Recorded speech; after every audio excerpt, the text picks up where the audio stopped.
All right, so I wanted to talk about something that I feel that it's really important for us who live in New York. I mean, we've lived here our entire lives. Yes, sir. Lived here 30 years. You've lived here what, 43, Actually, the opposite, 34. 34. Damn, I did that on purpose. But we lived here our entire lives, and I think one of the most common conversations that always come up for people that end up leaving New York is the school system. Mm. I don't want to raise my kids in the school system here. The Yeah, system that New yeah. York has is too liberal, whatever. And especially after 2020, I feel like it got more political than at For any sure. point in the history. I feel Yeah. of us living here. I'm not gonna go way back to other years since we've lived here. I think that's where like everything just got super political Mm-hmm. and politics became a reason for people to look into the school system more than ever. Because I'm gonna be honest with you, I don't think I ever really paid attention to what was taught Mm. here compared to like Florida. You have Mm-hmm. family over there, um, and I wanted to talk to you about this because I feel that you are someone who has inside information because you worked in the system before. Mm. Um, First, if you could talk to me a little bit about, I guess, the conversations you've had with people about what they're more upset about with the school system here, particularly in New York. Um. So basically, what's been happening?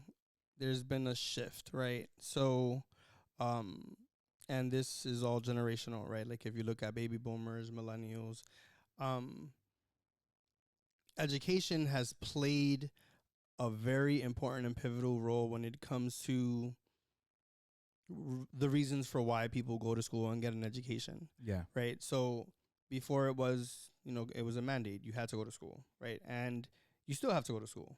But now, right, post high school, when you're looking at the kids that are graduating out of high school, now the conversation is more about, is college for me? Is there another Yeah. avenue, Yeah. right? And like you mentioned, back in 2020, it became political, right, with the whole COVID vaccine Yeah. and the money disbursements and like budget, right? So, um, it's it's becoming a big issue for traditional families that may not necessarily lean towards the progressive side, that understand or that have the education and the ability to be open minded to understand Yeah. that school isn't necessary to develop and grow and like venture into becoming a professional, right? Like you have many of the professionals that started off in school and then realize that what they're learning in school really isn't the real world, Yeah. Yeah. right? So it's like you go in and you learn a subject, you learn a material, and then you get into the nitty gritty of that profession, and then you go, I didn't learn any of this in school. Like class didn't, textbooks, none of that stuff taught me any of these things. Like it was the literal work of having to go in, seeing things for what they are, and then picking up and just doing it. Yeah. So I think that's, at least from my experience, I feel like that's one of the biggest issues I've had with the school system here. And I can't speak again to any other state. I can only speak to New York because I've lived here my entire life, elementary school, middle school, high school, and now college. And one of the things that I've been more like upset about has been like when you look at what's being taught, and you touched on that. I'm so glad that you actually did that because it segues into that, into what I feel was the biggest problem here in Mm. New York, and is that what they're teaching in school isn't necessarily something that's useful for society. Like I go back to middle school, high school, and I didn't realize it until I went to college. I remember I took pre-calc and I took Mm. calc 1, I believe, as well. And when I started working for the first time when I was 21, 22 years old. It was right before I got married. And I remember going into the workforce and I'm like, wait, everything I learned in school, I mean, I haven't used any of this. And 8 years later, I haven't used anything that I learned in school. Nothing at all. Like obviously the basic stuff, which I feel should be a part of the school system, knowing how to add, knowing how to multiply, knowing how to divide, knowing decimals. Because Right, like arithmetic. I use those things even now in the industry I'm in. Yeah, the day-to-day stuff. Yeah, in the collection world, like I need to know the basic, math skills that it takes, just like it is for English and for anything else. But I do feel like when you start getting deeper into like high school, they start teaching you trigonometry. They start teaching you when you get into college, they start teaching you about like calc. And I'm like, what do I need to know all these formulas for? Why not take time to learn how to save money? And you and I have talked about this a lot. I didn't really learn how to save, anything about taxes, anything about stocks until you, Anthony, who's a really close friend of ours. Should I say brother? Because he's gonna get pissed if we don't say that.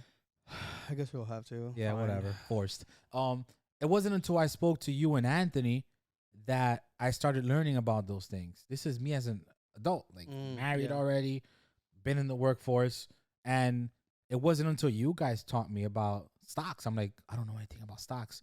I don't know anything about investing. I don't know what it takes to buy a house. Like, I don't know how to take out a loan. I remember I approached you for the first time on how to take out a consolidation loan to get rid of debt. Like, I didn't know any of these things. I didn't know about a credit card until you told me about a secure card. You introduced me to that idea. I didn't know these things as I grew up. I didn't know that in high school. I didn't know it in college, even though I'm still in college now. But when I first started going to college when I was 22, 23, I left school for a couple of years. That's why I'm still in that. You got married. You have a whole baby daughter. Beautiful. Thank you. But yeah, like I didn't learn those things, and that's part of like what infuriates me and what scares me now that I'm a father. It's like, yo, like what are they teaching these kids? What are they like? Are they really building us for the real world? And I just feel like that's where, and again, I speak about New York because this is where we live. Yeah. I don't know how the school system is in any other state. That's where I feel like the system is failing us. They failed most of us. I say all of us growing up. And they're already in the process of failing this new generation unless they take it, they take control of their own future now that they have the time and start building for themselves. But do you feel that way, or is there an explanation for that if you do feel that way? So, like, right, if I take it back to, what is it, the early 1900s, like 1910, 1920, around there, when you have Henry Ford, who made like the assembly line, right? Ever since then, like you can see like the evolution in business has grown because the owners and the elite and the wealthy, right? They keep the status quo by making sure that there's enough workers, right? So to put it plain and simple, college and school will always be a place where you're going to learn theory, right? Everything is going to be theoretical. Like when you go into the workforce, when you go into the world, in theory, it's going to look like all of these things. And you take all of those classes, right?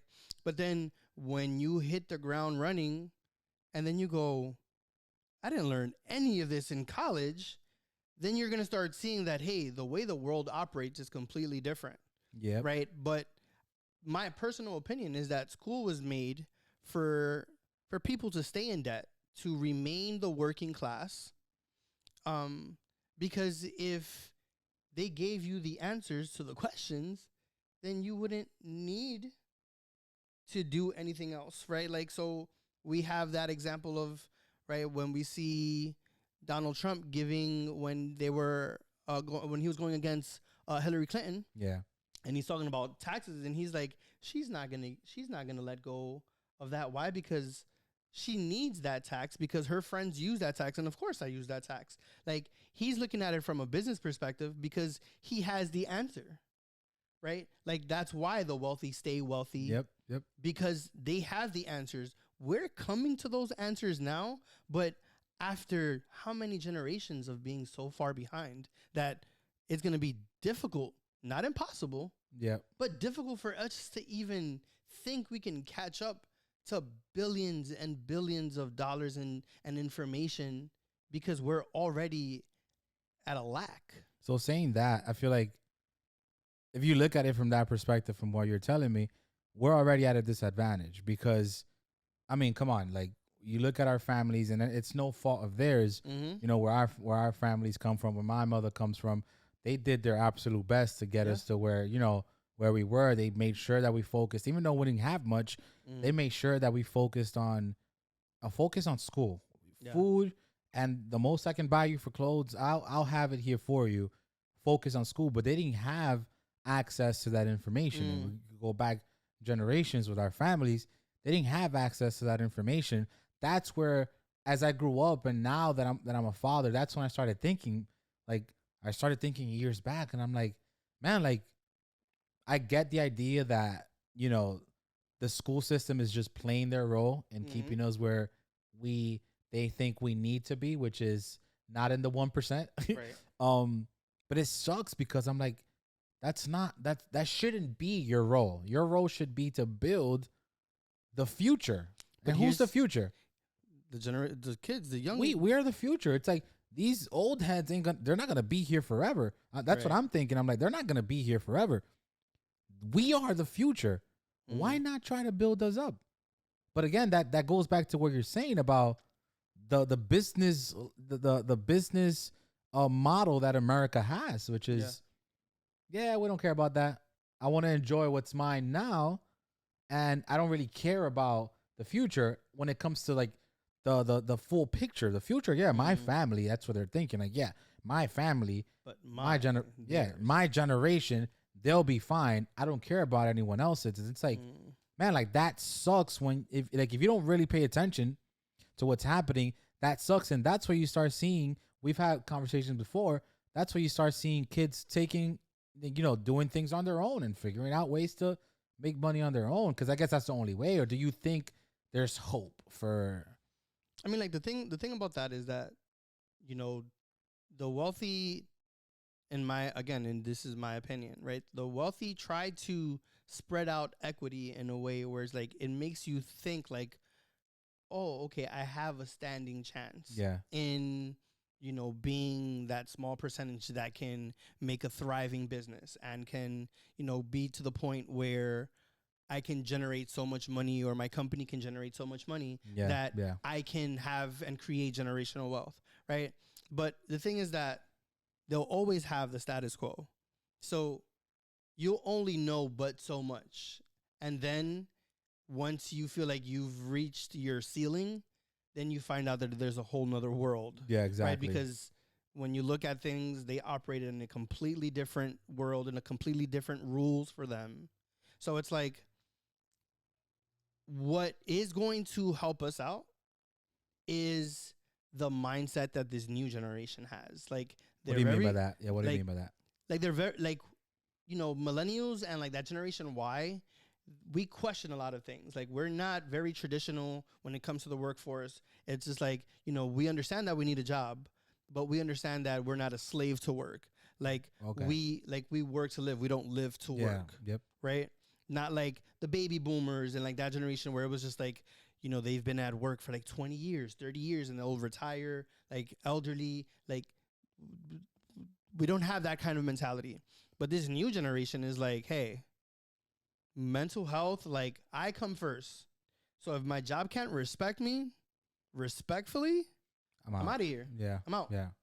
Right? So they're and because of access to things, like, as much as, you want to take away from like the internet, right? It does has its pros and cons, right? So much screen time can like add to the gains or the takeaways for like having so much access. Yeah. But this generation, right, like with your TikTok university, with your YouTube university, like they have weaned a little to the other side of going to college and saying, hey, like, school isn't for me, right? Like, I don't need to go to school, get into debt, and then go apply for a job that I don't like. Like, I'd rather go and do other things like technical schools. Yeah. Right. So like, if you want to be an engineer, great. You can go into a technical school, have hands-on training, you're in the field that you want, and then you can, once you have those certifications, you can go into the world feet running. Yep. And they go into it. Same thing like if you want to sing, you go to a technical school, a school of music, they develop your voice. You have all of the tools that you need now. You can go out and be a singer. Like they're seeing that school isn't a requirement. It's great if you need it. Yeah. But if you don't, here's another avenue. So then what do you think then should be implemented far earlier? Like, but we're not even talking about like post high school, like in elementary school. Like, what do you think should be, or let's, if that's a little bit too much, then middle school, whatever. But earlier on in your life as a child and as a kid, what do you think then should be implemented to start building them towards that idea that, hey, like there's these different routes? Or do you think that's ever going to happen? I don't think that's ever going to happen, only because, right, schools get funded by federal governments, right? And it's just like, who controls the top percentage of the economy is the wealthy. Yeah, that's true. Right? So, like, schools will never have that as an option. I think what will be the option is the parents, right? The parents are going to be the catalyst for the mindset that's going to be shaped of our future generation, right? Like when you go to, like, let's say White Plains County, right? You would think that, like, the schools run it. You know who run it? It's the parents. It's the parents. A teacher cannot. I applied to be a teacher in White Plains, and they didn't laugh, but I assumed. Like, it was like, no, you're too young. You only had, at that point, I was like, maybe I had like 4 years of teaching. Like, no, you're too young. And we don't just want anyone. The parents were the ones that voted. Wow. But when you think about the zip code and the area code where they're at, right? You're not talking about, a working class, maybe like upper working class, but these are affluent people. Yeah. And they have times to go to parent teacher conferences and be a part of the school board, and like they contribute to the growth and the education of the schools. Yeah. So they have a say, and nothing is going to happen without their say so. So until the parents get up and fight, then we'll have kids that will start making better choices for them, as opposed to blending into the statistic. Yeah. And I think one of the things you talked about when we spoke last time was you mentioned how, well, this new generation is what's going to give hope to some sort of change happening, because you talked about how, they're like, yeah, I don't think we need school, like, because there are all these different routes. The perfect example that you brought up was TikTok, and how, like, with TikTok, they're taking control of their own destiny, basically. Yeah. Like, I remember when I first started watching TikTok videos, it was like 2020. So it's like, I think like 2 years after it came out. I was a little late to the party. But I remember going in there and I saw all these kids there. I'm like, and they're 17, 18-year-olds with like 3 million followers and sponsors. Yeah. They have sponsorships. They're on, like, they'll pop up on your videos doing a dance with a drink. And it's like, they're sponsoring the drink and they're getting paid for that. And I'm like, bro, like, these people are geniuses. As much as anyone, not me, but as much as many people wanted to hate on that, like, oh, look at them, like, y'all look stupid dancing, you look fruity or whatever. These are the words they throw out. It's like, but they're thinking like a businessman. They're like, I don't want to do the 9 to 5 that you talked about. I want to create my own business. I want me to be the business, and this is what I'm doing to make my money. And while those people that are criticizing, as you said, I want to work my 9 to 5, whatever, making $50,000 a year, these kids are getting $50,000 off of a couple of videos. Facts. It's like, I guess, like, that's where I'm starting to think that this is where our future is headed, because if, as what you said, the school system is what it is, it's funded and controlled by the government, and the people that control them, we believe, is the 1%ers, then it's never going to change, because why would they want anyone else to join them, kind of thing? You know what I mean? Right. This is where, and it's not to take the mindset of, oh, you're thinking like a poor person. No, it's reality. If you don't take things under your own, control, then, where like LeBron James, for example. LeBron James didn't just get there because they opened up a door for him to join. Like, no, he Yeah. had the talent, he had the skill set to be arguably the greatest player of all time. He's not the greatest player of all time. That's a debate for another time. Arguably, he's second. It's all right. But the point is, like, he's a businessman. The dude built his brand from scratch, and he's a billionaire or almost there. He's almost there. He's got an empire where his generations to come don't have to do a thing if they don't want to. But he built that from scratch, and it's like, if you don't work on your own to try to build this, you're not gonna do it. And to give credit to this newer generation that decided, some go off, the rails and think of ideas that don't work, like, I want to be a rapper, kind of thing. I'm sorry for those that have aspirations to be a rapper, but RIP. that's not for everybody.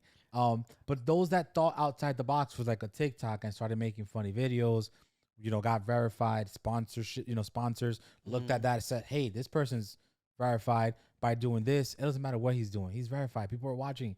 I mean, I feel like like, there's this great philosopher. Like, if you ever have the time, if you sit down and just listen to this philosopher when he talks, there's a lot of hidden gems, right? And there was this one thing this philosopher said, where he said, I'm not a businessman. I'm a businessman. Let me handle my business. Damn. And that's the quote Jay-Z.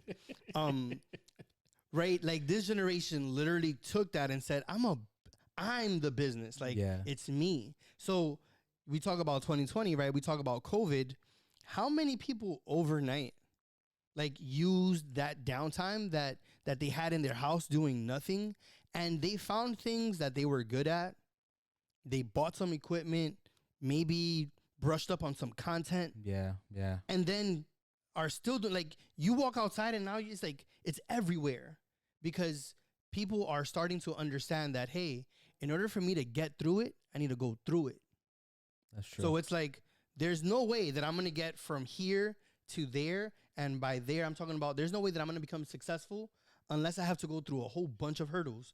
But guess what? That's literally part of the process. Yeah. The challenge isn't getting there, or the challenge isn't, hey, I have to get there. No, the challenge is like, these hurdles that I'm crossing, there's no linear way to success. Success looks like a hot mess. And to a lot of those same people that are just like, hey, like, I'm going to be a rapper, or I'm going to be a YouTuber, or I'm going to be whatever, don't think that their process wasn't a complete disaster, especially in the beginning. True, that's true. Because they didn't have the character, they didn't have, like, the skill set that they have at this point because they failed, right? Like, you're talking about sports, right? A lot of sports analogies. Michael Jordan, he won because he missed a lot of shots. Yeah, that's true. Right? That's true. Right by him. Yep. Right? So it's like, in order for you to get to it, you need to go through it. And this generation is definitely the one that's not afraid to be like, hey, what do I have to lose? Because at the end, I am the business. I think that's sort of like what I've been thinking about. A little late, and maybe not late. Maybe I'm just, because I just turned 30, so maybe I'm just being a little. Maybe I'm just being a little too hard on myself. But I've always thought that, like, man, if I had this buttload of information back when we were growing up, like, we used to fight to try to get access to internet, bro. Like, this was talking about 2004, 2003. It was I had to go to a store because we didn't have, like, a resource center. We didn't have the access to all of this information. And I just feel like the one hope, which there is, like, the con, the pros and cons. There are cons to allowing these kids to have all this information, because there's a lot of bad information out there as well. And we've seen many who get persuaded by this bad information and they go down the wrong path. But there is good information. And I always said the internet is something that's good, I feel, because there's a lot of good information that led, again, kids like on TikTok, led them to think outside the box and say, oh, there's this new app. It's not Instagram. There's something else that's allowing me to put up videos and be creative. Let me start throwing things out there and see what happens. And I'm always, like, diving in on TikTok. I remember when I first started doing it, I would spend my whole nights on TikTok. Mm. But it was And a lot of people watching, still do. yeah, like it was watching these kids come up. I mean, to me, like I would say, like yo, because I wasn't thinking the way I'm thinking Mhm. now. I'm like, they look stupid. Like, why would I want to do that? Like, why would I want to act like I know how to dance because I just want to become popular or whatever? And it's like they just thought outside the box. They said, listen, I'm just trying to build something. However it looks now, it's not how it's gonna look in a couple years from Mm. now. And those very same people that I laughed at, like those same kids, you look now Yeah. and they've built something. You know what Yeah. I mean? And Like, it's not that this world is about trying to gain popularity. It's not that. It's the point that I'm trying to pinpoint is that they thought outside the box mm-hmm. and they built a brand, they built a business. And I feel Yeah. like if there's hope in today's society for our younger generation, that it doesn't have to be like it was for us, is that there are, like you said, success, it looks all messed up. To Mm-hmm. get to this point, there are 17 billion routes that you can take. Yeah. It's just a matter of, okay, how are you gonna do that? Like, how are you gonna I mean, like get to that point? Thomas Edison did it, or said it when they asked him about the fluorescent light bulb. They were just like, "How does it feel to have failed, in his attempt to create the fluorescent light Mhm. bulb?" And he said, "I didn't fail 3,000 times. I just found 3,000 different ways on how to do it." So it's like it's not linear, but it's going to get you somewhere, right? And this generation, they're right. Like I like to the life of me, I'm just like, this guy is a genius. Ryan's World. I Ryan's don't. World. He. I remember years ago. My nephew was like looking at his videos, and it was just like toy review, right? So he would come in, his mom or his parents would get him like a toy, and he would open the toy and he would like review it. He would play around with it. Yeah. Millions of views. Like you had kids glued on this boy, right? And that same boy right now, I don't know how old he is. He's definitely like, let's say 10 or 11. Wait, now he's Like 10 or now 11? he's like 11 or So something. when he started, how old He was was a he? kid. He was like 5, 6, right? Jesus. My boy easily makes over 20 mil a year. Has his own show on TV.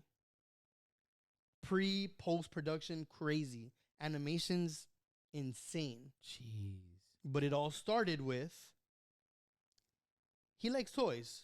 Let's just record him. Let's have him have fun with it. And to the life of me, I didn't understand it. And I think like millennials, we won't understand Yeah. because we grew up in a time where we didn't there was no way to like cheat.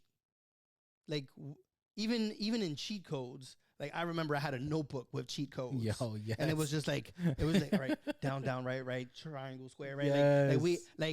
I had a notebook for cheat codes, but at the end, like, I couldn't see the ending and be like, oh yeah, I'm gonna win. No, like now this generation, like they'll be like, for this game, I'll go on YouTube and they'll see other players play, and then they play vicariously through them, or it'll help them kind of like figure out how to do things. But they found someone, or they became the reason for why people do things, and they just went out and did it. And then because people are willing to look at you play video games, or like look at you do a toy review, or like look at you do your makeup, look at you like do whatever, you could easily, and then right, he's like, follow and subscribe. That's become like a household Yeah, name. true, Like true. like click, like, subscribe, whatever, and then it's just like little by little, click, subscribe, and then you have like, what? You go from like having your family and friends watch it to like, right? That's how Justin Bieber got discovered. That's true. YouTube. He was making songs for his friends and family, Yep. and he got discovered by Usher, bro. Just throwing out the videos out there. Yeah. So it's just like it's about like being fearless, and that's like a character that needs to be built. And you know what? Thank God that back when that whole thing was happening, we didn't do it. Because you imagine like looking at it now, doing the things that we would have done probably wouldn't have been any good, because what we know now is like, oh man, I would have probably done something so dumb that it would have probably Absolutely. made sense. But now we can think about it in the mature mindset by going through experience. And that's why I'm saying this generation is different. They're fearless. They don't care. They'll put their phone right on the street, start doing TikToks right there. Bro, I've seen that, and I'm Can like, care less who I walks by. I could never, never.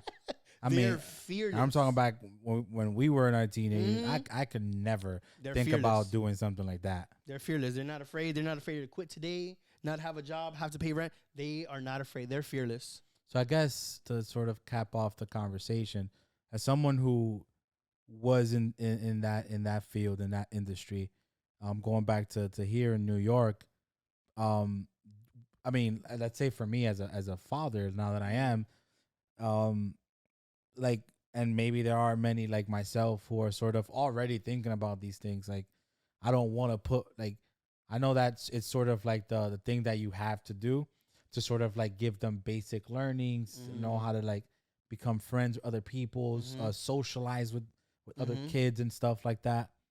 But it's like, if we know that it's not changing, what do we do as parents? Like, I mean, do we just? I mean, the best thing to do is to educate yourself, right? Because you don't know what you don't know. That is true. So when you educate yourself and then you start seeing that there's loopholes, just like how the wealthy understand that there are loopholes that we can access. But since we don't know that they exist, we just give in to the system, right? So it's like, for example, in New York City, we take regions, right? We take finals. Did you know you didn't even have to take them? No, I definitely didn't know that. Your parents can literally wave off and say you're not taking state I went exams. to summer school every year in high school. But because your parents don't know that. Well, that is true. My mom didn't know. She just knows you got to go to school. Yeah. If there's school, you going to school. You better not get anything less than a 80 or a 90 because then you already know what's going to get polished. Thank you for not laughing at me, by the way. I felt like, I mean, I went to summer school every year. Yeah, in I high mean, school. but how many people have literally held on to summer school so that they can pass? That's true. But because, right, you don't know what you don't know when you don't have access to things, right? But now, like, it starts with us. And as we pass that access to the later generations, and we continue to have these conversations, they're going to start having their eyes wide open from a young age. So now they'll be able to be fearless in acquiring information, meaningful information, right? Because again, you can have information is information. Now what you do with it is different. They're going to have meaningful information with people, a support system around them that is going to push for them to always want to do better and better and better, right? So it's just like, it's like this beautiful quote that I love. It's just like, hold a crown above their head and help them grow into it. So it's like, what does that mean? That we have that responsibility. It's not right. If we give the responsibility to the schools, they're going to train them on how to be workers. Yeah. Right. Because everything is standardized testing. We see that in the school to prison pipeline, right? If you aren't doing well by the time you're in third grade when state exams start, by the time you're a teenager, you're statistically considered a delinquent because you're playing catch up on academics. And then what gets intertwined on top of having the shit beat out of you with your hormones in middle school, then your behavior starts to act up. And then you have the class clown that isn't going to acknowledge the fact that it's not because they're trying to be funny. It's because they don't understand the content. Yep. So then by high school, they statistically become a delinquent. And a lot of the times they often do.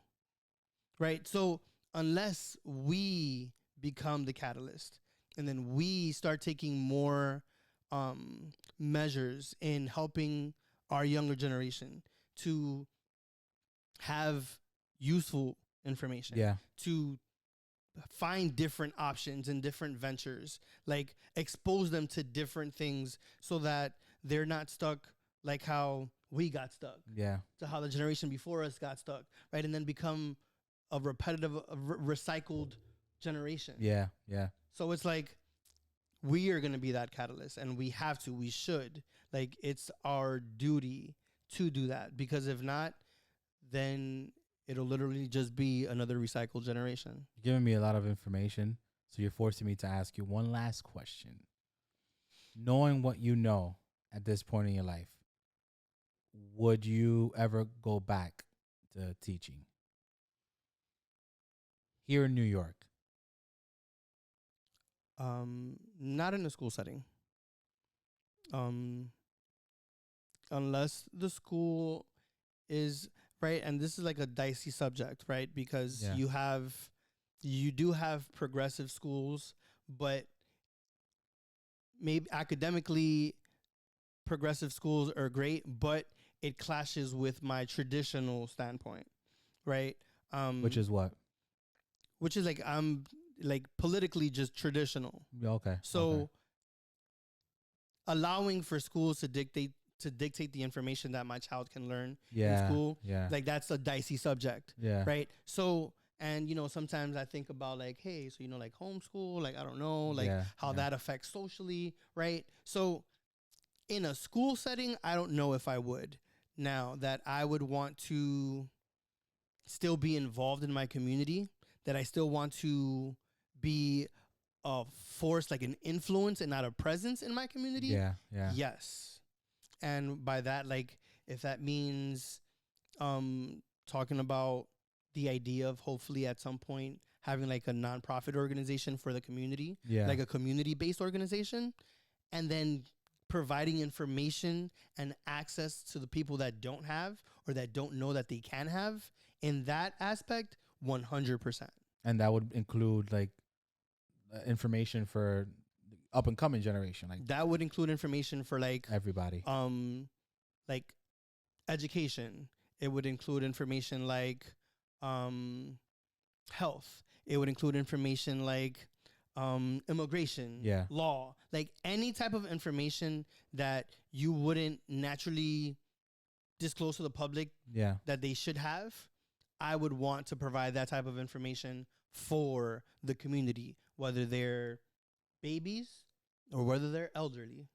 Wow. Thank you so much for providing all that information. I knew that, again, I wanted to talk to you about this because you've been doing this since you were in your teenage years. So Yeah, I started at 18 and I'm turning 35 in June. So that would be 17 years in the education. it's a lot of experience. Nonprofit, It's a lot of experience. So thank you for providing that information. Thank you for being my first interview, my brother. You are very welcome. You're actually my best man, one of my best men at my wedding. So thank you for taking the time to educate us in this field, and in a field that matters a lot to many of us, including myself as a parent. So really do appreciate that. Yeah, thanks, man. It's like they say, right?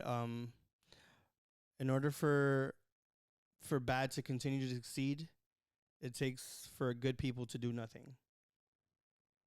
So if you want to be the catalyst, you have to stand up.